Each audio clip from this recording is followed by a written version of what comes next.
Bei mir hat ja die Vorfreude in der Kindheit auf Weihnachten schon immer viel früher angefangen. Meistens war das oft schon im September. Da ist es losgegangen mit dem ersten Schnee. Und wie der erste Schnee gekommen ist, da bin ich runter in den Keller und habe den Bausatz für die Krippe aufgeholt und habe sofort gleich mal die Krippe aufgebaut. Und wie der erste Schnee dann da war, dann habe ich natürlich auch meine Freunde zusammengetrommelt und teilweise auch die Nachbarsbuben. Und da hat es eine deftige Schneeballschlacht gegeben. Und was für mich so faszinierend war, wir wohnen ja auf einem Hang. Das Haus ist in einen Hang reingebaut. Wenn es ein Bauernhof wäre, würde man sagen eigentlich Bergbauernhof.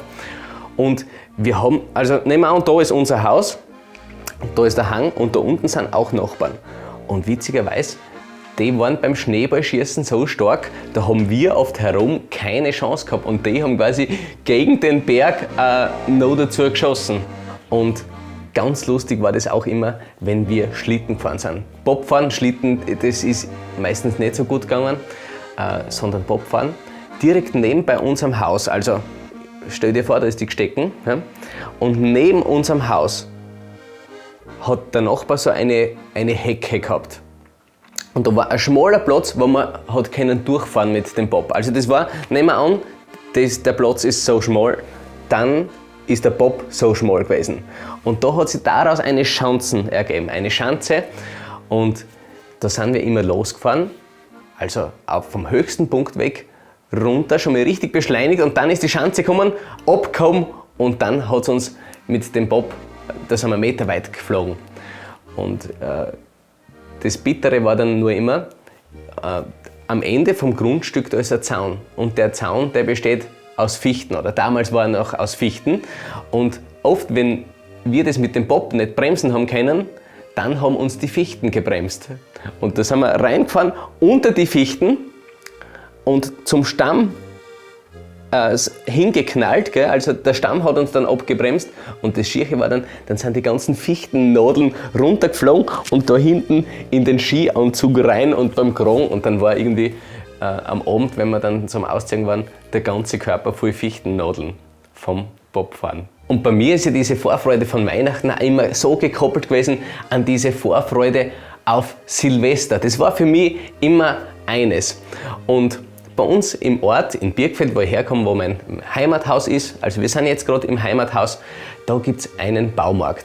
Und in diesem Baumarkt, da war es auch schon immer so, ich glaube es war Ende November, da hat der das Schießzeug gekriegt.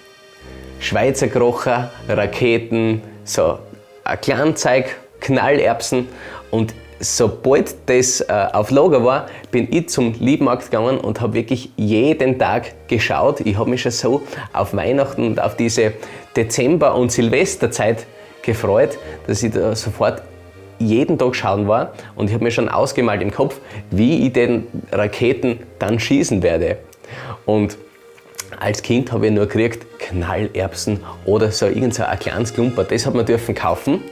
Und für die richtigen Raketen, da haben wir dann müssen einen Erwachsenen mitnehmen, weil es das die Kinder ja nicht gegeben haben damals. Und da hat mir dann oft der Opa geholfen. Den Opa habe ich dann mitgenommen und habe gesagt, das. Und da hat er mir dann geholfen und wir haben schließlich die gescheiten Raketen gekauft. Ich muss sagen, ich bin dem Herrgott sehr dankbar, dass ich bis heute noch alle Finger habe, dass da wirklich bei dem Schießen nichts passiert ist. Also das sehe ich heute aus einem ganz anderen Winkel.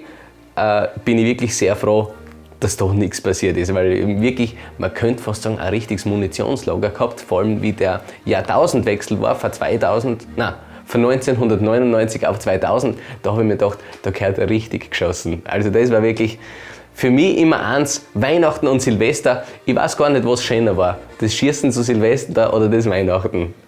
Ich muss euch jetzt unseren Familienschatz zeigen.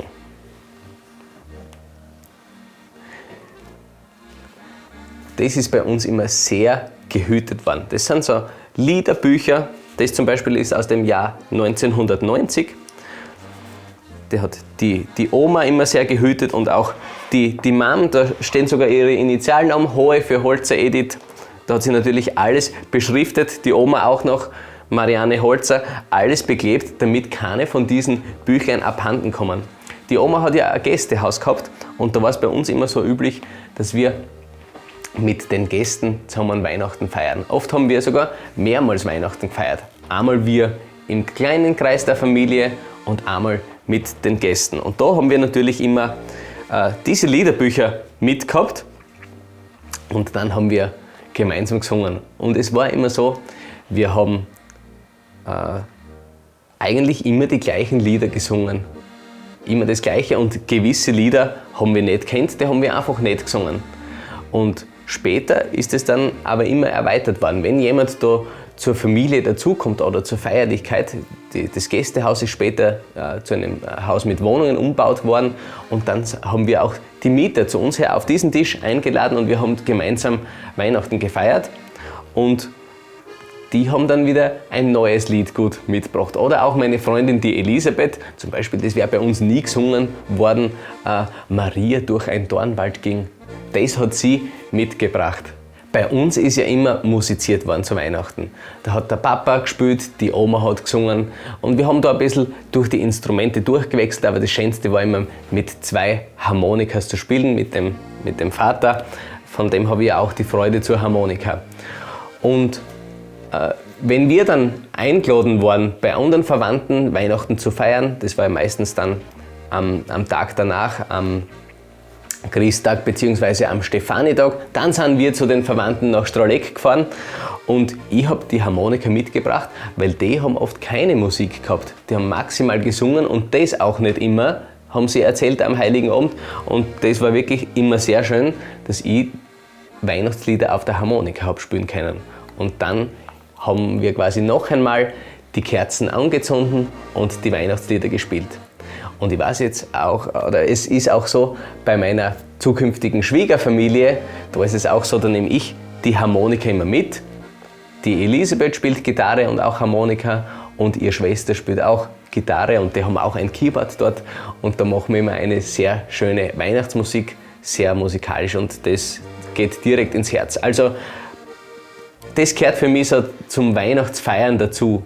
Die schönen Weihnachtslieder, Kerzen anzünden, die Musik gemeinsam einstimmen.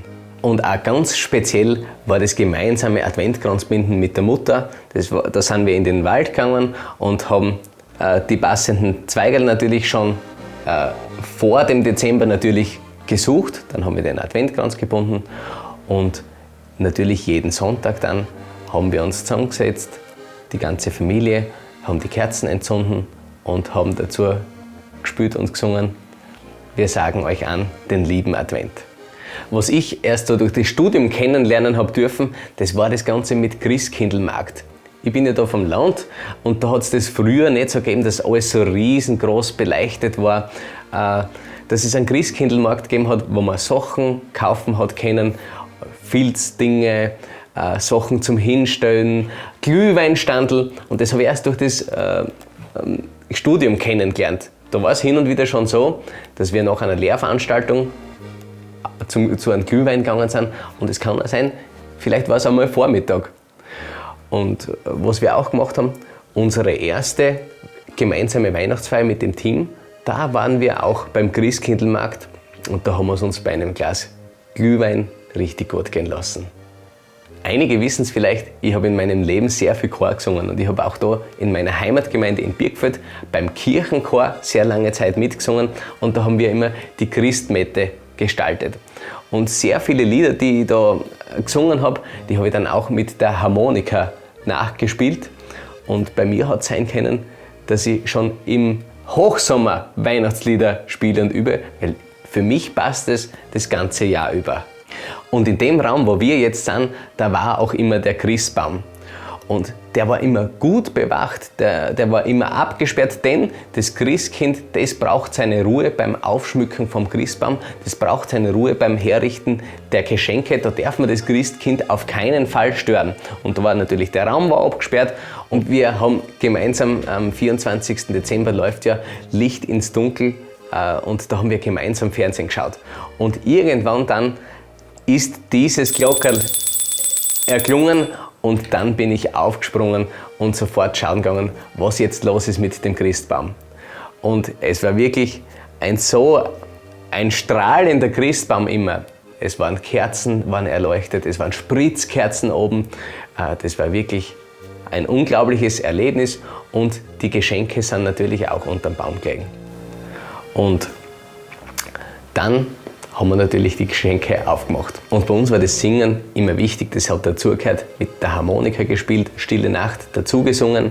Und das war immer, während die Kerzen noch gebrannt haben am Baum. Dann haben wir die ausgeblasen und dann war die Zeit zum Geschenke aufmachen. Ein Highlight war für mich als Kind das gemeinsame Keksebacken mit der Mama. Und bei uns hat es aber immer die gleichen Sorten gegeben. Es hat gegeben Vanillekipferl, meistens habe ich beim Lebkuchen geholfen und auf die anderen Sachen kann ich mich irgendwie wenig erinnern. Vielleicht hat es da wenig gegeben.